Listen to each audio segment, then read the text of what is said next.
ಮೇಲಕ್ಕೆತ್ತುವೆ, ನನ್ನ ಕಣ್ಗಳ ಮೇಲಕ್ಕೆತ್ತುವೆ, ಕಣ್ಗಳ ಮೇಲಕ್ಕೆತ್ತುವೆ, ನನ್ನ ಕಣ್ಗಳ ಮೇಲಕ್ಕೆತ್ತುವೆ.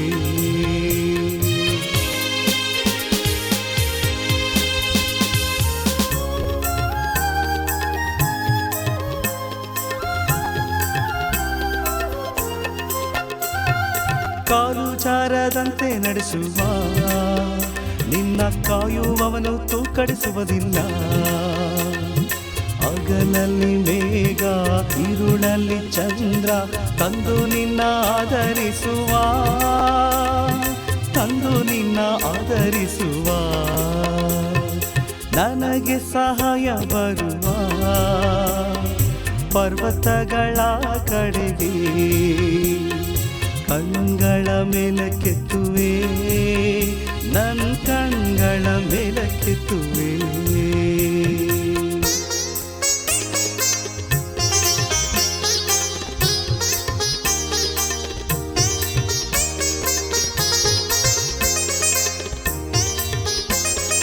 ನಿನ್ನ ಬಲಗಡೆಯಲ್ಲಿ ಕರ್ತನು ನೆರಳಾಗಿರುವನು. ಹಗಲಲ್ಲಿ ಮೇಘ, ಇರುಳಲ್ಲಿ ಚಂದ್ರ ತಂದು ನಿನ್ನ ಆಧರಿಸುವ, ತಂದು ನಿನ್ನ ಆಧರಿಸುವ. ನನಗೆ ಸಹಾಯ ಬರುವ ಪರ್ವತಗಳ ಕಡೆಗೆ ಕಣ್ಗಳ ಮೇಲಕ್ಕೆತ್ತುವೆ, ನನ್ನ ಕಣ್ಗಳ ಮೇಲಕ್ಕೆತ್ತುವೆ.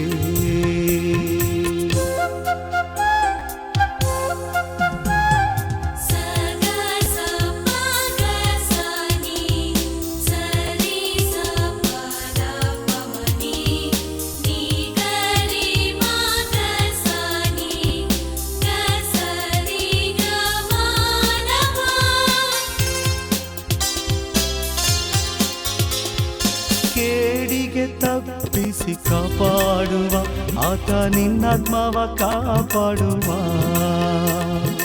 ಹಗಲಲ್ಲಿ ಮೇಘ, ಇರುಳಲ್ಲಿ ಚಂದ್ರ ತಂದು ನಿನ್ನ ಆಧರಿಸುವ, ತಂದು ನಿನ್ನ ಆಧರಿಸುವ. ನನಗೆ ಸಹಾಯ ಬರುವ ಪರ್ವತಗಳ ಕಡೆಗೆ ಕಣ್ಗಳ ಮೇಲಕ್ಕೆತ್ತುವೆ, ನನ್ನ ಕಣ್ಗಳ ಮೇಲಕ್ಕೆತ್ತುವೆ.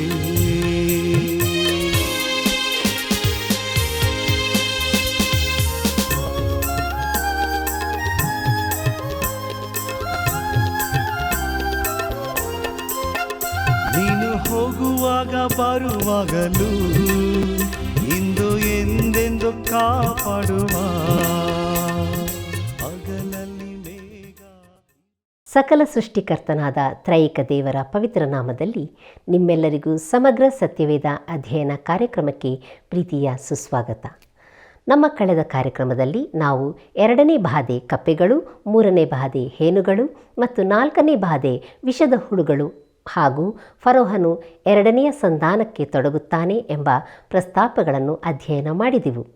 ಕಪ್ಪೆಗಳನ್ನು ತೊಲಗಿಸುವುದಕ್ಕಾಗಿ ಮೋಶೆಯು ನಾಳೆ ಪ್ರಾರ್ಥನೆ ಮಾಡಬೇಕೆಂದು ಫರೋಹನು ಹೇಳುವುದು ಬಹಳ ಹಾಸ್ಯಾಸ್ಪದ.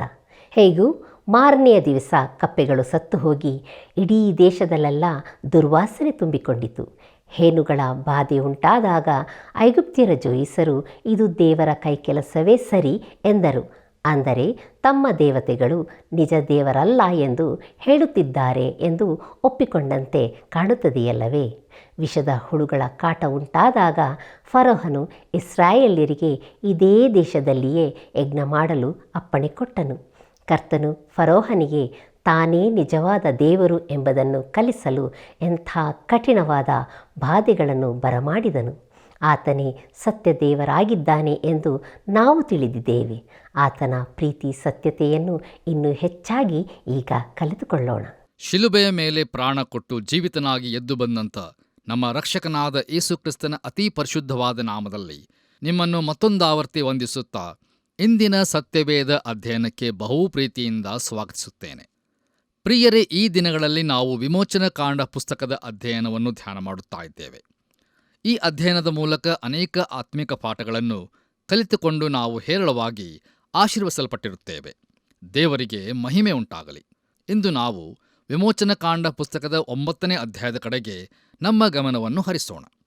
ಪ್ರಿಯರೇ, ಈ ಅಧ್ಯಾಯದ ಮುಖ್ಯ ಪ್ರಸ್ತಾಪ 5ನೇ ಬಾಧೆ ಪಶುಗಳಿಗೆ ರೋಗ, 6ನೇ ಬಾಧೆ ಬೊಕ್ಕೆಗಳು, 7ನೇ ಬಾಧೆ ಆನೆಕಲ್ಲಿನ ಮಳೆ ಎಂಬುದಾಗಿರುತ್ತದೆ.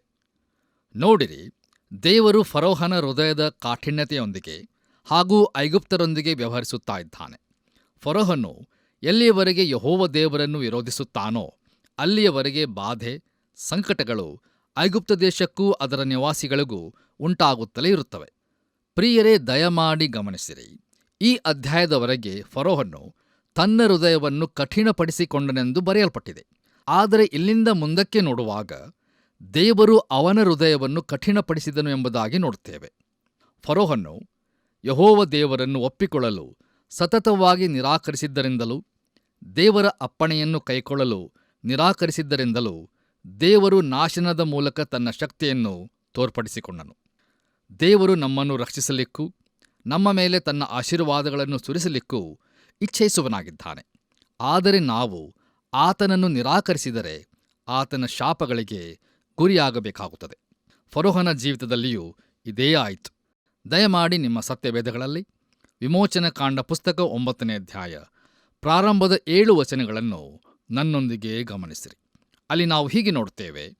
ತರುವಾಯ ಯೆಹೋವನು ಮೋಶೆಗೆ ಹೇಳಿದ್ದೇನೆಂದರೆ, ನೀನು ಫರೋಹನ ಬಳಿಗೆ ಹೋಗಿ ಅವನಿಗೆ, ಇಬ್ರಿಯರ ದೇವರಾದ ಯೆಹೋವನು ತನ್ನನ್ನು ಆರಾಧಿಸುವಂತೆ ತನ್ನ ಜನರಿಗೆ ಅಪ್ಪಣೆ ಕೊಡಬೇಕೆಂಬುದಾಗಿ ಹೇಳಿದ್ದಾನಷ್ಟೆ. ನೀನು ಅವರಿಗೆ ಅಪ್ಪಣೆ ಕೊಡದೆ ಇನ್ನೂ ಅವರನ್ನು ತಡೆದರೆ ಯೆಹೋವನು ಅಡವಿಯಲ್ಲಿರುವ ನಿನ್ನ ಎಲ್ಲಾ ಪಶುಗಳಿಗೂ, ಕುದುರೆ, ಕತ್ತೆ, ಒಂಟೆ, ದನ, ಕುರಿ, ಆಡು ಇವೆಲ್ಲವುಗಳಿಗೂ ವಿರೋಧವಾಗಿ ತನ್ನ ಕೈಯೆತ್ತಿ ಘೋರ ವ್ಯಾಧಿಯನ್ನು ಉಂಟುಮಾಡುವನೆಂದು ತಿಳ್ಕೊ. ಇಸ್ರಾಯೇಲರ ಪಶುಗಳಿಗೂ ಐಗುಪ್ತರ ಪಶುಗಳಿಗೂ ಆತನು ವ್ಯತ್ಯಾಸ ಮಾಡುವನು. ಇಸ್ರಾಯೇಲರಿಗಿರುವ ಪಶುಗಳಲ್ಲಿ ಒಂದೂ ಸಾಯುವುದಿಲ್ಲವೆಂದು ಹೇಳಬೇಕು. ಇದಲ್ಲದೆ ಯೆಹೋವನು ಕಾಲವನ್ನು ನಿರ್ಣಯಿಸಿ ನಾಳೆಯೇ ಈ ಕಾರ್ಯವನ್ನು ನಡೆಸುವೆನು ಎಂದು ಹೇಳಿದನು. ಮಾರನೆಯ ದಿನ ಯೆಹೋವನು ಆ ಕಾರ್ಯ ಉಂಟಾಗುವಂತೆ ಮಾಡಿದನು. ಐಗುಪ್ತರ ಪಶುಗಳೆಲ್ಲ ಸಾಯುತ್ತಾ ಬಂದವು. ಇಸ್ರಾಯೇಲರ ಪಶುಗಳಲ್ಲಿ ಒಂದೂ ಸಾಯಲಿಲ್ಲ. ಫರೋಹನು ವಿಚಾರಿಸಿದಾಗ ಇಸ್ರಾಯೇಲರ ಪಶುಗಳಲ್ಲಿ ಒಂದೂ ಸಾಯಲಿಲ್ಲವೆಂದು ತಿಳುಕೊಂಡನು. ಆದಾಗ್ಯೂ ಫರೋಹನ ಹೃದಯವು ಮೊಂಡವಾಗಿದ್ದರಿಂದ ಆ ಜನರಿಗೆ ಹೊರಡಲಿಕ್ಕೆ ಅಪ್ಪಣೆ ಕೊಡದೆ ಹೋದನು ಎಂಬುದಾಗಿ. ಕರ್ತನಲ್ಲಿ ಪ್ರಿಯ ದೇವಜನರೇ, ಇಷ್ಟರಲ್ಲಿ ಫರೋಹನು ತನ್ನ ನಿಜಸ್ಥಿತಿಯನ್ನು ತಿಳಿದುಕೊಳ್ಳಬಹುದೆಂದು ಇಸ್ರಾಯೇಲರನ್ನು ಹೋಗಲು ಬಿಡಬಹುದೆಂದು ನಾವು ಭಾವಿಸಬಹುದು. ನೋಡಿರಿ, ದೇವರು ಈ ಬಾಧೆಗಳನ್ನು ಉಂಟುಮಾಡಿದ್ದಾನೆಂದು ಮತ್ತು ಈ ಅರಸನೊಂದಿಗೂ ಅವನ ಜನರೊಂದಿಗೂ ತಾನೇ ವ್ಯವಹರಿಸುತ್ತಿದ್ದಾನೆಂಬುದು ಬಹುಸ್ಪಷ್ಟವಾಗಿ ಗೊತ್ತಾಗುತ್ತದೆ. ಕರ್ತನಲ್ಲಿ ನನ್ನ ಪ್ರಿಯ ಸಹೋದರ ಸಹೋದರಿಯರೇ, ಒಂದು ಪ್ರವಾಸಿ ಗುಂಪಿನೊಂದಿಗೆ ನಾನು ಪಿರಮಿಡ್ಗಳನ್ನು ಸಂದರ್ಶಿಸಲು ಹೋಗಿದ್ದೆ. ನಾನು ಹಿಂದಿರುಗಿ ಬಂದಾಗ ಒಬ್ಬನು ಹೀಗೆ ಕೇಳಿದನು, ಅಲ್ಲಿ ಹೋರಿಗಳನ್ನು ಸುಗಂಧದಿಂದ ತುಂಬಿಸಿಟ್ಟಿದ್ದನ್ನು ನೋಡಿದೆಯಾ ಎಂಬುದಾಗಿ. ನಾವು ಇಲ್ಲ ಎಂದು ಉತ್ತರ ಕೊಟ್ಟೆವು. ಅದಕ್ಕೆ ಅವನು, ಹಾಗಾದರೆ ನೀವು ಅತಿ ಪ್ರಾಮುಖ್ಯವಾದ ಸಂಗತಿಯನ್ನೇ ನೋಡದೆ ಬಿಟ್ಟಿದ್ದೀರಿ ಅಂದನು. ಆಗ ನಮ್ಮಲ್ಲಿ ಅನೇಕರು ಪುನಃ ಹಿಂತಿರುಗಿ ಹೋಗಿ ಆ ಮಮ್ಮಿಗಳ ಚಿತ್ರಗಳನ್ನು ತೆಗೆದರು. ಆದರೆ ಹೋರಿಗಳ ಮಮ್ಮಿಗಳನ್ನು ನೋಡಲು ಆ ಬಿಸಿಲಿನಲ್ಲಿ 12 ಮೈಲು ಹಿಂದಕ್ಕೆ ಹೋಗಲು ನನಗೆ ಮನಸ್ಸಾಗಲಿಲ್ಲ. ಆದರೆ ಈ ಹೋರಿಗಳ ದೇಹಗಳು ಅಲ್ಲಿರುವುದಂತೂ ಸತ್ಯ. ನೂರಾರು ಸಂಖ್ಯೆಯಲ್ಲಿ ಭೂಗರ್ಭ ಶಾಸ್ತ್ರಜ್ಞರು ಅವುಗಳನ್ನು ಅಗೆದು ತೆಗೆದಿದ್ದಾರೆ. ನೋಡಿರಿ, ಕಪ್ಪು ಹೋರಿಯಾದ ಏಪೀಸನನ್ನು ಐಗುಪ್ತದಲ್ಲಿ ಆರಾಧಿಸುತ್ತಿದ್ದರು. ಐಗುಪ್ತರು ಕಟ್ಟಿದ 2ನೆಯ ದೊಡ್ಡ ದೇವಾಲಯ ಮೆಂಫಿಸ್ ಪಟ್ಟಣದಲ್ಲಿದ್ದು ಅದು ಈ ಕಪ್ಪು ಹೋರಿ ಏಪೀಸನದಾಗಿದೆ. ಚಂದ್ರನ ಕಿರಣಗಳಿಂದ ಜನಿಸಿದ್ದೆಂದು ಹೇಳಲಾಗುವ ಈ ಏಪೀಸಿನಲ್ಲಿ ಕೆಲವು ವಿಶೇಷವಾದ ಗುಣಲಕ್ಷಣಗಳಿದ್ದವು. ಹಳೆ ಹೋರಿಯ ಮರಣದ ನಂತರವೇ ನೂತನ ಏಪಿಸ್ ಜನಿಸುತ್ತದೆಂದು ಅವರು ನಂಬುತ್ತಾರೆ. ಸತ್ತು ಹೋದ ಹೋರಿಯನ್ನು ಸುಗಂಧ ದ್ರವ್ಯಗಳಿಂದ ತುಂಬಿಸಿ ಮೆಂಫಿಸ್ ಪಟ್ಟಣದಲ್ಲಿ ಹೂಣಿಡುತ್ತಾರೆ. ಅದರ ಆತ್ಮವು ಒಸಿರಿಸ್ ಏಪೀಸನಾಗಿ ದೂರದ ಲೋಕಕ್ಕೆ ತೆರಳುತ್ತದೆ ಎಂಬುದು ಅವರ ನಂಬಿಕೆಯಾಗಿತ್ತು. ಆದರೆ ಕರ್ತನಲ್ಲಿ ಪ್ರಿಯರೇ, ಇಲ್ಲಿ ಅವರು ರೋಗಗ್ರಸ್ತ ಹೋರಿಯನ್ನು ಆರಾಧಿಸಬೇಕಾಗುತ್ತದೆ. ದೇವರು ಇದನ್ನು ನೋಡಿ ನಕ್ಕಿರಬಹುದು. ಐಗುಪ್ತರ ಮೇಲೆ ಇಂತಹ ಬಲವಾದ ಹಿಡಿತ ಸಾಧಿಸಿದ್ದು ಇಸ್ರಾಯೇಲರ ಮೇಲೆಯೂ ಪ್ರಭಾವ ಬೀರಿದ್ದ ಈ ಭಯಾನಕ ಧರ್ಮಾಚರಣೆಯ ವಿರುದ್ಧವಾಗಿ ದೇವರು ಮುಯ್ಯಿ ತೀರಿಸಲು ಈ ಶಿಕ್ಷೆಯನ್ನು ವಿಧಿಸುತ್ತಾನೆ. ಆದರೆ ದುಃಖಕರವಾದಂಥ ಸಂಗತಿ ಏನೆಂದರೆ, ಮುಂದೊಂದು ದಿನ ನಾವು ನೋಡುವಂತೆ ಇಸ್ರಾಯೇಲರು ಕೂಡ ದೇವರಲ್ಲದ ಸಂಗತಿಗಳನ್ನು ಅವರು ಆರಾಧಿಸತೊಡಗುತ್ತಾರೆ.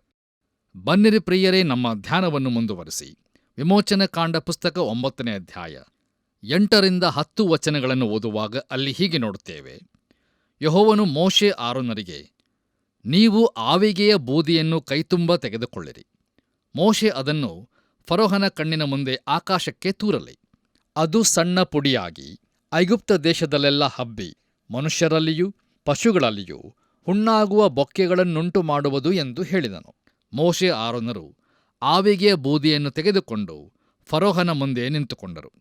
ಮೋಶೆಯು ಆ ಬೂದಿಯನ್ನು ಆಕಾಶಕ್ಕೆ ತೂರಲಾಗಿ ಅದು ಮನುಷ್ಯರಲ್ಲಿಯೂ ಪಶುಗಳಲ್ಲಿಯೂ ಹುಣ್ಣಾಗುವ ಬೊಕ್ಕೆಗಳನ್ನೆಬ್ಬಿಸಿತು ಎಂಬುದಾಗಿ. ಕರ್ತನಲ್ಲಿ ಪ್ರಿಯ ದೇವಜನರೇ, ಈ ಬಾಧೆಯು ಫರೋಹನ ಸನ್ನಿಧಿಯಲ್ಲೇ ಆರಂಭವಾದದ್ದರಿಂದ ಇದರಿಂದ ಫರೋಹನ್ನೇ ಮೊದಲು ಬಾಧಿತನಾಗಿರಬಹುದೆಂದು ನಾನು ಊಹಿಸುತ್ತೇನೆ. ಮುಂದುವರೆದು ನಾವು 11ನೇ ವಚನವನ್ನು ಓದುವಾಗ ಅಲ್ಲಿ ಹೀಗೆ ಬರೆದದೆ, ಆ ಹುಣ್ಣುಗಳು ಜೋಯಿಸರಲ್ಲಿಯೂ ಐಗುಪ್ತರೆಲ್ಲರಲ್ಲಿಯೂ ಇದ್ದದ್ದರಿಂದ ಆ ಜೋಯಿಸರು ಹುಣ್ಣುಗಳ ದೆಸೆಯಿಂದ ಮೋಶೆಯ ಮುಂದೆ ನಿಲ್ಲಲಾರದೆ ಹೋದರು ಎಂಬುದಾಗಿ. ಕರ್ತನಲ್ಲಿ ಪ್ರಿಯರೇ, ಫರೋವನಿಗೆ ಸಲಹೆ ಕೊಡುತ್ತಾ ಅವನ ಜೋಯಿಸರು, ಮಂತ್ರವಾದಿಗಳು ಯಾವಾಗಲೂ ಅವನ ಜೊತೆಯಲ್ಲಿ ಇರುತ್ತಿದ್ದರು. ಮೊದಲಿನ 3 ಬಾಧೆಗಳನ್ನು ಅವರೂ ಮಾಡಲು ಶಕ್ತರಾದರು. ಆದರೆ ನಂತರದವುಗಳನ್ನು ಮಾಡಲು ಅವರಿಂದ ಆಗದೆ ಹೋಯಿತು. ನೋಡಿರಿ, ಈ ಶಿಕ್ಷೆಯಲ್ಲಿ ಅವರ ಮೈಮೇಲೆ ಬೊಕ್ಕೆಗಳು ಎದ್ದವು. ಅವರು ಅವಸರವಾಗಿ ಅಲ್ಲಿಂದ ಹೋಗಿಬಿಟ್ಟರು. ಪ್ರಿಯರೇ, ದಯಮಾಡಿ ಗಮನಿಸಿರಿ. ದೇವರು ಮೊದಲ ಬಾರಿಗೆ ಪಶುಗಳನ್ನು ಮಾನವರನ್ನು ತನ್ನ ಶಿಕ್ಷೆಯಿಂದ ಮುಟ್ಟತೊಡಗಿದನು. ಐಗುಪ್ತರ ದೇವಾಲಯಗಳಲ್ಲಿ ಆರಾಧನೆ ನಡೆಸುವ ಪೂಜಾರಿಗಳು ಪರಿಶುದ್ಧರಾಗಿರಬೇಕಾಗಿತ್ತು. ಅವರಲ್ಲಿ ಯಾವ ವಿಧವಾದ ರೋಗವಾಗಲಿ ಗಾಯವಾಗಲಿ ಇರಬಾರದಾಗಿತ್ತು. ಆದರೆ ಈ ಹುಣ್ಣು ಬೊಕ್ಕೆಗಳ ಬಾಧೆ ಪಕ್ಕನೆ ಉಂಟಾಗಿ ಅದರ ಮೂಲಕ ಅವರು ಅಶುದ್ಧರಾದದ್ದರಿಂದ ದೇವಾಲಯದಲ್ಲಿ ಅವರು ಆರಾಧನೆ ಮಾಡಲಾರದವರಾದರು. ಅದರಿಂದಾಗಿ ಇಡೀ ಐಗುಪ್ತದಲ್ಲಿ ಅವರ ಆರಾಧನೆ ನಿಂತು ಹೋಯಿತು. ಕರ್ತನಲ್ಲಿ ನನ್ನ ಪ್ರಿಯ ಸಹೋದರ ಸಹೋದರಿಯರೇ, ಮೆಂಫಿಸ್ ಪಟ್ಟಣದ ಕುರುಹುಗಳನ್ನು ನಾನು ನೋಡಿದ್ದೆ. ಅದರ ನಾಶವಾದ ಭಾಗಗಳೆಲ್ಲ ಈಗ ಇಲ್ಲ. ಆದರೆ ಪ್ರಾಚ್ಯ ಶಸ್ತ್ರಜ್ಞರು ಆ ಮಹಾಪಟ್ಟಣ ಹೇಗಿದ್ದಿರಬಹುದೆಂಬುದರ ಕುರಿತು ಊಹೆ ಮಾಡಬಲ್ಲರು. ದಾರಿಯಲ್ಲೂ ಎಲ್ಲಾ ಮೂಲೆಗಳಲ್ಲಿಯೂ ಗುಡಿ ದೇವಾಲಯಗಳೇ ತುಂಬಿದ್ದವು. ನೋಡಿರಿ, ಮೆಂಫಿಸ್ನಲ್ಲೇ 1000ಕ್ಕಿಂತ ಹೆಚ್ಚು ದೇವಾಲಯಗಳು ಇದ್ದವು. ಮತ್ತು ಈ ಎಲ್ಲಾ ದೇವಾಲಯಗಳಲ್ಲಿಯೂ ಪೂಜಾರಿಗಳು ಇರುತ್ತಿದ್ದರು. ಆದರೆ ಹುಣ್ಣಿನ ಬಾಧೆಯಿಂದಾಗಿ ಈ ದೇವಾಲಯಗಳಲ್ಲಿ ಆರಾಧನಾ ವಿಧಿಗಳ ಅವಸ್ಥೆ ಏನಾಗಿರಬಹುದೆಂದು ಸ್ವಲ್ಪ ಯೋಚಿಸಿ ನೋಡಿರಿ. ಎಲ್ಲರ ಮೈಯಲ್ಲೂ ಬೊಕ್ಕೆಗಳು ಉಂಟಾದವು. ಆದ್ದರಿಂದ ಅವರು ದೇವಾಲಯದಲ್ಲಿ ಆರಾಧನೆ ಮಾಡಲಾರದವರಾದರು. ಬನ್ನಿರಿ ಪ್ರಿಯರೇ, ನಮ್ಮ ಧ್ಯಾನವನ್ನು ಮುಂದುವರಿಸೋಣ. ಈಗ ದಯಮಾಡಿ ನಿಮ್ಮ ಸತ್ಯವೇದದಲ್ಲಿ ವಿಮೋಚನಕಾಂಡ ಪುಸ್ತಕ 9ನೇ ಅಧ್ಯಾಯ 12 ಮತ್ತು 13ನೇ ವಚನಗಳನ್ನು ದಯಮಾಡಿ ನನ್ನೊಂದಿಗೆ ಗಮನಿಸಿರಿ. ಅಲ್ಲಿ ನಾವು ಹೀಗೆ ನೋಡುತ್ತೇವೆ, ಆದರೂ ಯೆಹೋವನು ಮೋಶೆಗೆ ಹೇಳಿದಂತೆಯೇ ಆಯಿತು. ಯೆಹೋವನು ಫರೋಹನ ಹೃದಯವನ್ನು ಕಠಿಣ ಮಾಡಿದ್ದರಿಂದ ಅವನು ಅವರ ಮಾತಿಗೆ ಕಿವಿಗೊಡದೆ ಹೋದನು. ತರುವಾಯ ಯೆಹೋವನು ಮೋಶೆಗೆ, ನೀನು ಬೆಳಿಗ್ಗೆ ಎದ್ದು ಫರೋಹನ ಮುಂದೆ ನಿಂತುಕೊಂಡು ಹೀಗೆನ್ನಬೇಕು, ಇಬ್ರಿಯರ ದೇವರಾದ ಯೆಹೋವನು ಆಜ್ಞಾಪಿಸುವುದೇನೆಂದರೆ, ನನ್ನನ್ನು ಆರಾಧಿಸುವಂತೆ ನನ್ನ ಜನರಿಗೆ ಅಪ್ಪಣೆ ಕೊಡಬೇಕು ಎಂಬುದಾಗಿ. ಕರ್ತನಲ್ಲಿ ನನ್ನ ಪ್ರಿಯ ಆತ್ಮೀಯ ಸ್ನೇಹಿತರೆ, ಫರೋಹನ ಮೈಯಲ್ಲಿಯೂ ಬೊಕ್ಕೆಗಳಿದ್ದರೂ ದೇವರು ಮೋಶೆಯ ಮೂಲಕ ತನ್ನ ಜನರ ಬಿಡುಗಡೆಗಾಗಿ ಕೇಳುತ್ತಾನೆ. ಎಷ್ಟು ಸಾರಿ ನಾವು ನನ್ನ ಜನರನ್ನು ಹೋಗಲು ಬಿಡು, ನನ್ನನ್ನು ಆರಾಧಿಸಲು ಅವರನ್ನು ಬಿಡು ಎಂದು ದೇವರು ಹೇಳಲಿಲ್ಲ? ಹೀಗಿರಲು ಫರೋಹನು ಇಸ್ರಾಯೇಲರನ್ನು ಬಿಡಲು ನಿರಾಕರಿಸಿದನು. ನೋಡಿರಿ, ಅವನ ಹೃದಯ ಕಠಿಣವಾಗಿತ್ತು. ನಮ್ಮ ಧ್ಯಾನವನ್ನು ಮುಂದುವರೆಸಿ ವಿಮೋಚನಕಾಂಡ ಪುಸ್ತಕ 9ನೇ ಅಧ್ಯಾಯ 14-17 ವಚನಗಳನ್ನು ಓದುವಾಗ ಅಲ್ಲಿ ನಾವು ಹೀಗೆ ನೋಡುತ್ತೇವೆ. ಈ ಸಾರಿ ನಾನು ನನ್ನ ವಶದಲ್ಲಿರುವ ಈತಿ ಬಾಧೆಗಳನ್ನು ನಿನ್ನ ಪ್ರಜಾಪರಿವಾರದವರಿಗೆ ಉಂಟಾಗುವಂತೆಯೂ ನಿನ್ನ ಹೃದಯಕ್ಕೂ ತಗಲುವಂತೆಯೂ ಮಾಡುವೆನು. ಅದರಿಂದ ಸಮಸ್ತ ಲೋಕದಲ್ಲಿ ನನಗೆ ಸಮಾನರು ಬೇರೆ ಯಾರೂ ಇಲ್ಲವೆಂದು ನನ್ನ ವಿಷಯದಲ್ಲಿ ತಿಳುಕೊಳ್ಳುವಿ. ನಾನು ಕೈಯೆತ್ತಿ ನಿನ್ನನ್ನು ನಿನ್ನ ಪ್ರಜೆಗಳನ್ನು ಅಂಟು ರೋಗದಿಂದ ಸಾಯಿಸಬಹುದಾಗಿತ್ತು. ಆಗ ನೀನು ಈವರೆಗೆ ಭೂಮಿಯಲ್ಲಿ ಇರದಂತೆ ನಿರ್ಮೂಲವಾಗುತ್ತಿದ್ದಿ. ಆದರೆ ನಾನು ನಿನ್ನಲ್ಲಿ ನನ್ನ ಶಕ್ತಿಯನ್ನು ತೋರಿಸಿ ನನ್ನ ಹೆಸರನ್ನು ಲೋಕದಲ್ಲೆಲ್ಲ ಪ್ರಸಿದ್ಧಿಪಡಿಸಬೇಕೆಂಬ ಉದ್ದೇಶದಿಂದಲೇ ನಿನ್ನನ್ನು ಸಾಯಿಸದೆ ಉಳಿಸಿದೆನು. ನೀನು ನನ್ನ ಜನರನ್ನು ಇನ್ನೂ ಹೋಗಗೊಡಿಸದೆ ನಿನ್ನನ್ನು ಅವರ ಮುಂದೆ ಆಟಂಕವಾಗಿ ಒಡ್ಡುತ್ತೀಯಾ ಎಂಬುದಾಗಿ. ಕರ್ತನಲ್ಲಿ ಪ್ರಿಯರೇ, ಇಡೀ ಲೋಕಕ್ಕೆ ತನ್ನ ಶಕ್ತಿಯನ್ನು ತೋರ್ಪಡಿಸಲಿಕ್ಕಾಗಿ ದೇವರು ಫರೋಹನನ್ನು ಉಪಯೋಗಿಸುತ್ತಾನೆ. ಮಾನವನ ಕೋಪವನ್ನು ತನ್ನ ಸ್ತುತಿಗಾಗಿ ದೇವರು ಉಪಯೋಗಿಸುವ ಒಂದು ಉದಾಹರಣೆ ಇಲ್ಲಿರುತ್ತದೆ. ಕೀರ್ತನೆಗಳು 76ನೇ ಅಧ್ಯಾಯ 10ನೇ ವಚನದಲ್ಲಿ ಹೀಗೆ ಬರೆದದೆ, ಮನುಷ್ಯರ ಕೋಪವು ನಿನ್ನ ಘನಕ್ಕೆ ಸಾಧಕವಾಗುವುದು ಎಂಬುದಾಗಿ. ಬನ್ನಿರಿ ಪ್ರಿಯರೇ, ನಾವು ಮುಂದುವರೆದು ವಿಮೋಚನಕಾಂಡ ಪುಸ್ತಕ 9ನೇ ಅಧ್ಯಾಯ 18ನೇ ವಚನವನ್ನು ಓದುವಾಗ ಅಲ್ಲಿ ಹೀಗೆ ನೋಡುತ್ತೇವೆ. ಹಾಗಾದರೆ ನಾಳೆ ಇಷ್ಟು ಹೊತ್ತಿಗೆ ವಿಪರೀತವಾದ ಆನೆಕಲ್ಲಿನ ಮಳೆ ಬೀಳುವಂತೆ ಮಾಡುವೆನು. ಐಗುಪ್ತ ರಾಜ್ಯವು ಸ್ಥಾಪಿಸಲ್ಪಟ್ಟ ದಿನ ಮೊದಲುಗೊಂಡು ಇಂದಿನವರೆಗೂ ಅಂಥ ಕಲ್ಲಿನ ಮಳೆ ಬಿದ್ದಿಲ್ಲ ಎಂಬುದಾಗಿ. ಕರ್ತನಲ್ಲಿ ನನ್ನ ಪ್ರಿಯ ಸಹೋದರ ಸಹೋದರಿಯರೇ, ಐಗುಪ್ತದಲ್ಲಿ ಮಳೆ ಬರುವುದು ಕಡಿಮೆ. ನೋಡಿರಿ, ಇಡೀ ವರ್ಷದಲ್ಲಿ 1 ಇಂಚಿಗಿಂತಲೂ ಕಡಿಮೆ ಮಳೆಯಾಗುತ್ತದೆ. ಈಗ ಅವರಿಗೆ ಮಳೆಯಾಗುತ್ತದೆಂದು ದೇವರು ಹೇಳುತ್ತಾನೆ. ಆದರೆ ಅದು ಅವರಿಗೆ ಬೇಡವಾಗಿದ್ದ ರೀತಿಯ ಮಳೆ. ಹಾಗೇ ಪ್ರಿಯರೇ, ನಾವು ಮುಂದುವರೆದು 19 ಹಾಗೂ 20ನೇ ವಚನಗಳನ್ನು ಓದುವಾಗ ಅಲ್ಲಿ ಹೀಗೆ ನೋಡುತ್ತೇವೆ. ಆದ ಕಾರಣ ನೀನು ಆಳುಗಳನ್ನು ಕಳುಹಿಸಿ ನಿನ್ನ ಪಶುಗಳನ್ನು ನಿನಗೆ ಅಡವಿಯಲ್ಲಿರುವುದೆಲ್ಲವನ್ನೂ ಬೇಗ ಭದ್ರಮಾಡಿಸು. ಮನೆಯೊಳಗೆ ಬಾರದೆ ಬಯಲಿನಲ್ಲೇ ಇರುವ ಎಲ್ಲಾ ಮನುಷ್ಯರು ಪಶುಗಳು ಆ ಕಲ್ಲಿನ ಮಳೆಯ ಹೊಡೆತದಿಂದ ಸಾಯುವರು ಎಂದು ಹೇಳಿದನು. ಆಗ ಫರೋಹನ ಸೇವಕರಲ್ಲಿ ಯಾರಾರು ಯೆಹೋವನ ಮಾತಿಗೆ ಹೆದರಿದರೋ ಅವರು ತಮ್ಮ ಆಳುಗಳನ್ನು ಪಶುಗಳನ್ನು ಬೇಗ ಮನೆಗೆ ಬರಮಾಡಿಕೊಂಡರು ಎಂಬುದಾಗಿ. ಕರ್ತನಲ್ಲಿ ಪ್ರಿಯ ಆತ್ಮೀಯ ಬಂಧುಗಳೇ, ಇಲ್ಲಿ ಅವರು ದೇವರನ್ನು ನಂಬುತ್ತಾರೋ ಇಲ್ಲವೋ ಎಂಬ ಪ್ರಶ್ನೆ ಬರುತ್ತದೆ. ದೇವರು ಹೇಳುತ್ತಾನೆ, ನಿನ್ನ ಜನರನ್ನು ಆಳುಗಳನ್ನು ಮನೆಯೊಳಗೆ ಸೇರಿಸಿಕೋ ಎಂಬುದಾಗಿ. ಆದರೆ ಪ್ರಿಯರೇ, ಅನೇಕರು ಯೆಹೋವನ ಮಾತನ್ನು ನಂಬಲಿಲ್ಲ.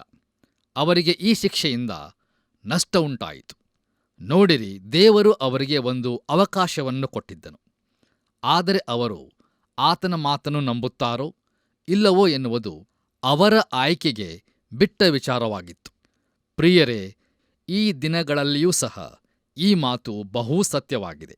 ದಯಮಾಡಿ ಆಲೋಚಿಸಿ ನೋಡಿರಿ. ಮುಂದುವರಿದು ನಾವು ವಿಮೋಚನಕಾಂಡ ಪುಸ್ತಕ 9ನೇ ಅಧ್ಯಾಯ 21ನೇ ವಚನವನ್ನು ಓದುವಾಗ ಅಲ್ಲಿ ಹೀಗೆ ನೋಡುತ್ತೇವೆ. ಯಾರು ಯೆಹೋವನ ಮಾತನ್ನು ಮನಸ್ಸಿಗೆ ತೆಗೆದುಕೊಳ್ಳಲಿಲ್ಲವೋ ಅವರು ತಮ್ಮ ಆಳುಗಳನ್ನು ಪಶುಗಳನ್ನು ಅಡವಿಯಲ್ಲೇ ಬಿಟ್ಟರು ಎಂಬುದಾಗಿ. ಕರ್ತನಲ್ಲಿ ಪ್ರಿಯರೇ, ದಯಮಾಡಿ ಗಮನವಿಟ್ಟು ಆಲಿಸಿರಿ. ಈ ಬಾಧೆಯು ಐಸಿಸ್ ದೇವತೆಗೆ ವಿರೋಧವಾದದ್ದಾಗಿತ್ತು. ನೋಡಿರಿ, ಈ ದೇವತೆಯನ್ನು ಕೆಲವೊಮ್ಮೆ ದನದ ತಲೆಯೊಂದಿಗೆ ಚಿತ್ರಿಸುತ್ತಿದ್ದರು. ಆಕೆಯನ್ನು ಫಲವತ್ತತೆಯ ಹಾಗೂ ಗಾಳಿಯ ದೇವತೆ ಎನ್ನುತ್ತಿದ್ದರು. ಆಕೆಯು ಸೇಟ್ ಹಾಗೂ ನೂಟ್ ದೇವತೆಗಳ ಮಗಳಾಗಿದ್ದಳೆಂದು, ಓಸಿರೀಸನ ಸಹೋದರಿಯೂ ಪತ್ನಿಯೂ ಆಗಿದ್ದಳೆಂದು ಹಾಗೂ ಹೋರಸನ ತಾಯಿಯಾಗಿದ್ದಳೆಂದು ತಿಳಿಸಲಾಗಿದೆ. ನೋಡಿರಿ, ಐಸೀಸಳ ಕಣ್ಣೀರು ನೈಲ್ ನದಿಗೆ ಬಿದ್ದಾಗ ನದಿ ಉಕ್ಕಿ ಹರಿಯುತ್ತದೆಂದು ಮತ್ತು ಭೂಮಿಗೆ ಫಲವತ್ತತೆಯನ್ನು ತರುತ್ತದೆಂದು ಅವರು ನಂಬುತ್ತಿದ್ದರು. ಐಸಿಸ್ ಎಂಬುದು ಐಗುಪ್ತದ ಒಂದು ಪ್ರಮುಖ ದೇವತೆಯಾಗಿದ್ದು ಈ ಬಾಧೆಯು ಆಕೆಗೆ ವಿರೋಧವಾದದ್ದಾಗಿತ್ತು. ಆದರೆ ಪ್ರಿಯರೇ, ಈ ಬಾಧೆಯು ಮನುಷ್ಯರಿಗೂ ಪ್ರಾಣಿಗಳಿಗೂ ಹಾನಿಕಾರಕವಾಗಿತ್ತೆಂಬುದನ್ನು ತಿಳಿದುಕೊಳ್ಳತಕ್ಕದ್ದು. ನಮ್ಮ ಅಧ್ಯಯನವನ್ನು ಮುಂದುವರಿಸೋಣ. ದಯಮಾಡಿ ಈಗ ನಿಮ್ಮ ಸತ್ಯವೇದದಲ್ಲಿ ವಿಮೋಚನಕಾಂಡ ಪುಸ್ತಕ 9ನೇ ಅಧ್ಯಾಯ 22ರಿಂದ 25 ವಚನಗಳನ್ನು ದಯಮಾಡಿ ನನ್ನೊಂದಿಗೆ ಗಮನಿಸಿರಿ. ಅಲ್ಲಿ ಹೀಗೆ ಬರೆದದೆ, ಯೆಹೋವನು ಮೋಶೆಗೆ, ಆಕಾಶಕ್ಕೆ ನಿನ್ನ ಕೈ ಚಾಚು, ಆಗ ಐಗುಪ್ತ ದೇಶದಲ್ಲೆಲ್ಲ ಮನುಷ್ಯರ ಮೇಲೆಯೂ ಪಶುಗಳ ಮೇಲೆಯೂ ಹೊಲದಲ್ಲಿರುವ ಎಲ್ಲಾ ಪೈರುಗಳ ಮೇಲೆಯೂ ಆನೆಕಲ್ಲಿನ ಮಳೆ ಬೀಳುವುದು ಎಂದು ಹೇಳಿದನು. ಮೋಶೆಯು ತನ್ನ ಕೋಲನ್ನು ಆಕಾಶಕ್ಕೆ ಚಾಚಿದಾಗ ಯೆಹೋವನು ಗುಡುಗನ್ನು ಆನೆಕಲ್ಲಿನ ಮಳೆಯನ್ನು ಉಂಟುಮಾಡಿದನು. ಸಿಡಿಲುಗಳು ನೆಲಕ್ಕೆ ಬಿದ್ದವು. ಯೆಹೋವನು ಐಗುಪ್ತ ದೇಶದ ಮೇಲೆ ಕಲ್ಲಿನ ಮಳೆಯನ್ನು ಸುರಿಸಿದನು. ಕಲ್ಲಿನ ಮಳೆಯು ಬಹುಬಲವಾಗಿತ್ತು. ಝಗಝಗಿಸುವ ಮಿಂಚು ಅದರೊಂದಿಗಿತ್ತು. ಐಗುಪ್ತರು ಜನಾಂಗವಾದಂದಿನಿಂದಲೂ ಆ ದೇಶದಲ್ಲಿ ಅಂಥ ಘೋರವಾದ ಕಲ್ಲಿನ ಮಳೆ ಆಗಿರಲಿಲ್ಲ. ಆ ಕಲ್ಲಿನ ಮಳೆ ಐಗುಪ್ತ ದೇಶದ ಎಲ್ಲಾ ಕಡೆಯಲ್ಲಿ ಮನುಷ್ಯರನ್ನು, ಪಶುಗಳನ್ನು, ಬಯಲಿನಲ್ಲಿದ್ದ ಎಲ್ಲವನ್ನೂ ನಷ್ಟಪಡಿಸಿತು. ಆ ಕಲ್ಲಿನ ಮಳೆಯಿಂದ ಹೊಲಗಳಲ್ಲಿದ್ದ ಎಲ್ಲಾ ಪೈರುಗಳು ಹಾಳಾದವು, ಅಡವಿಯಲ್ಲಿದ್ದ ಮರಗಳು ಮುರಿದು ಹೋದವು ಎಂಬುದಾಗಿ. ಕರ್ತನಲ್ಲಿ ನನ್ನ ಪ್ರಿಯ ಸಹೋದರ ಸಹೋದರಿಯರೇ, ದೇವರ ಮಾತನ್ನು ನಂಬದವರು ತಮ್ಮ ಭದ್ರತೆಗಾಗಿ ಯಾವ ಏರ್ಪಾಡನ್ನೂ ಮಾಡಿಕೊಳ್ಳಲಿಲ್ಲ. ನೋಡಿರಿ, ದೇವರು ಐಗುಪ್ತರಿಗೆ ಕೊಟ್ಟ ಸಂದೇಶವನ್ನೇ ಈ ದಿನಗಳಲ್ಲಿ ನಮಗೂ ಸಹ ಕೊಡುತ್ತಿದ್ದಾನೆ. ಹೌದು ಪ್ರಿಯರೇ, ನ್ಯಾಯ ತೀರ್ಪು ಬರಲಿಕ್ಕಿದೆ, ಏನೂ ಸಂಭವಿಸಲಿಕ್ಕಿಲ್ಲ ಎಂದು ನಾವು ನೆನೆಸುವುದು ಹುಚ್ಚುತನವಾಗಿದೆ. ನೋಡಿರಿ, ನೋಹನ ದಿನಗಳಲ್ಲಿಯೂ ಹಾಗೆಯೇ ಇತ್ತು. ಅದೇ ರೀತಿ ಯೇಸುಕ್ರಿಸ್ತನು ನ್ಯಾಯ ತೀರಿಸಲಿಕ್ಕಾಗಿ ಈ ಲೋಕಕ್ಕೆ ತಿರುಗಿ ಬರುವಾಗಲೂ ಪರಿಸ್ಥಿತಿಯು ಹಾಗೆಯೇ ಇರುತ್ತದೆ. ಪ್ರಿಯರೇ, ಐಗುಪ್ತದಲ್ಲಿ ಅನೇಕರು ದೇವರನ್ನು ನಂಬಲಿಲ್ಲ. ಆದರೆ ತಮ್ಮ ಅಪನಂಬಿಕೆಗೆ ತಕ್ಕ ಬೆಲೆಯನ್ನು ಅವರು ತೆತ್ತರು. ಕರ್ತನಲ್ಲಿ ಪ್ರಿಯರೇ, ದೇವರ ಉದ್ದೇಶವೇನೆಂದರೆ ನಾವು ಆತನನ್ನು ನಂಬಬೇಕೆಂಬುದೇ. ಮುಂದುವರಿದು ನಾವು 26 ಹಾಗೂ 27ನೇ ವಚನಗಳನ್ನು ಓದುವಾಗ ಅಲ್ಲಿ ಹೀಗೆ ನೋಡುತ್ತೇವೆ, ಇಸ್ರಾಯೇಲರು ಇದ್ದ ಗೋಷನ್ ಸೀಮೆಯಲ್ಲಿ ಮಾತ್ರ ಕಲ್ಲಿನ ಮಳೆ ಬೀಳಲಿಲ್ಲ. ಆಗ ಫರೋಹನು ಮೋಶೆ ಆರೋನರನ್ನು ಕರೆಸಿ ಅವರಿಗೆ, ನಾನು ಅಪರಾಧಿಯೆಂದು ಈಗ ಒಪ್ಪಿಕೊಂಡೆನು. ಯೆಹೋವನು ನ್ಯಾಯವಂತನು, ನಾನು ನನ್ನ ಜನರು ದೋಷಿಗಳು ಎಂಬುದಾಗಿ. ನೋಡಿರಿ ಪ್ರಿಯ ದೇವಜನರೇ, ಫರೋಹನು ತನ್ನ ಅಪರಾಧದ ಕುರಿತಾಗಿ ಒಪ್ಪಿಕೊಂಡದ್ದು ಇದು ಮೊದಲನೆಯ ಸಲ. ಹಾಗೆಯೇ ಮುಂದುವರಿದು ನಾವು ವಿಮೋಚನಕಾಂಡ ಪುಸ್ತಕ 9ನೇ ಅಧ್ಯಾಯ 31ನೇ ವಚನವನ್ನು ಓದುವಾಗ ಅಲ್ಲಿ ಹೀಗೆ ಬರೆದದೆ, ಜವೆಗೋದಿಯ ತೆನೆಯು ಅಗಸೆಗೆ ಮೊಗ್ಗೆಯೂ ಆಗಿದ್ದರಿಂದ ಆ ಎರಡೂ ಬೆಳೆಗೂ ನಷ್ಟವಾಯಿತು ಎಂಬುದಾಗಿ. ಕರ್ತನಲ್ಲಿ ನನ್ನ ಪ್ರಿಯ ಆತ್ಮೀಯ ಬಂಧುಗಳೇ, ಗೋಧಿ, ಕಡಲೆಯ ಬೆಳೆಗಳಿಗೆ ನಷ್ಟವಾಗಲಿಲ್ಲ, ಯಾಕಂದರೆ ಅವು ಹಿಂದಿನ ಬೆಳೆಗಳಾಗಿದ್ದವು. ಆದರೆ ಉಳಿದವೆಲ್ಲವೂ ಹೊಡೆಯಲ್ಪಟ್ಟು ನಷ್ಟವಾಯಿತು. ಇದು ಐಗುಪ್ತರ ಆಹಾರ ಮತ್ತು ಬಟ್ಟೆಗಳ ಮೇಲಿನ ಶಿಕ್ಷೆಯಾಗಿತ್ತು. ಬನ್ನಿರಿ ಪ್ರಿಯರೇ, ಇಂದಿನ ಧ್ಯಾನವನ್ನು ನಾವು ಮುಕ್ತಾಯಗೊಳಿಸುವ ಹಾಗೆ ಕೊನೆಯದಾಗಿ ನಾವು ವಿಮೋಚನಕಾಂಡ ಪುಸ್ತಕ 9ನೇ ಅಧ್ಯಾಯ 35ನೇ ವಚನವನ್ನು ಓದಿಕೊಳ್ಳೋಣ. ಅಲ್ಲಿ ನಾವು ಹೀಗೆ ನೋಡುತ್ತೇವೆ, ಯೆಹೋವನು ಮೋಶೆಯಿಂದ ಹೇಳಿಸಿದಂತೆಯೇ ಆಯಿತು. ಫರೋಹನ ಹೃದಯವು ಕಠಿಣವಾಗಿತ್ತು, ಅವನು ಇಸ್ರಾಯೇಲರನ್ನು ಹೋಗಗೊಡಿಸಲೇ ಇಲ್ಲ ಎಂಬುದಾಗಿ. ಕರ್ತನಲ್ಲಿ ಪ್ರಿಯ ದೇವಜನರೇ, ಫರೋಹನು ಇಸ್ರಾಯೇಲರನ್ನು ಹೋಗಗೊಡಿಸಲೇ ಇಲ್ಲ.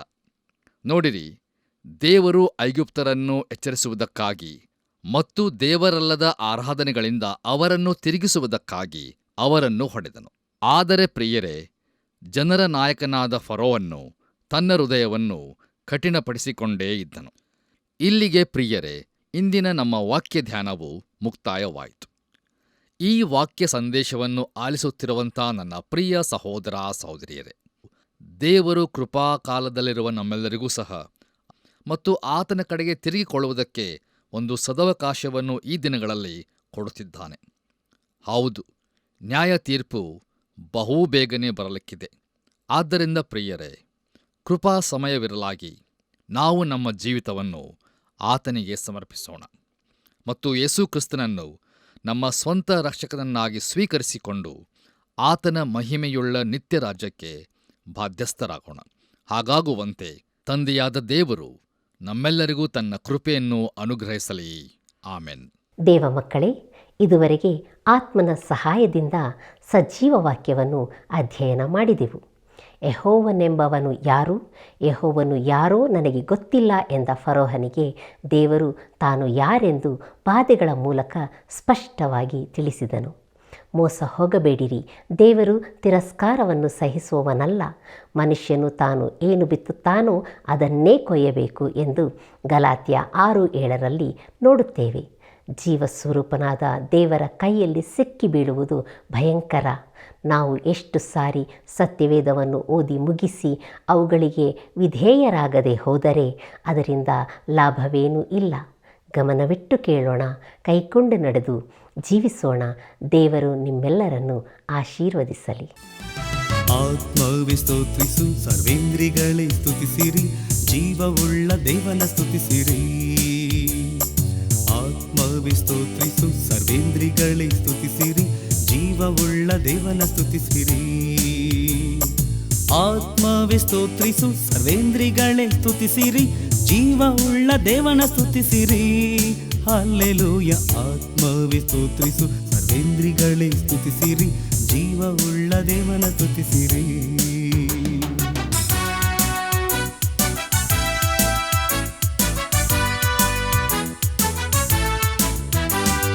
ದೇವರ ಮಹೋಪಕಾರ 1-2 ಎಂದಲ್ಲ, ಕೋಟಿಯಂತೆ ಅಧಿಕವಾದದು. ದೇವರ ಮಹೋಪಕಾರ 1-2 ಎಂದಲ್ಲ, ಕೋಟಿಯಂತೆ ಅಧಿಕವಾದದು. ಹೃದಯವೇ ಸ್ತೋತ್ರಿಸು, ಕೋಟಿಗಿಂತ ಅಧಿಕವಾದ ಸ್ತುತಿ ಯಜ್ಞ ನೀನು ಸಲ್ಲಿಸು. ಹಲ್ಲೆಲೂಯ. ಆತ್ಮವೇ ಸ್ತೋತ್ರಿಸು, ಸರ್ವೇಂದ್ರಿಗಳೇ ಸ್ತುತಿಸಿರಿ, ಜೀವವುಳ್ಳ ದೇವನ ಸ್ತುತಿಸಿರಿ.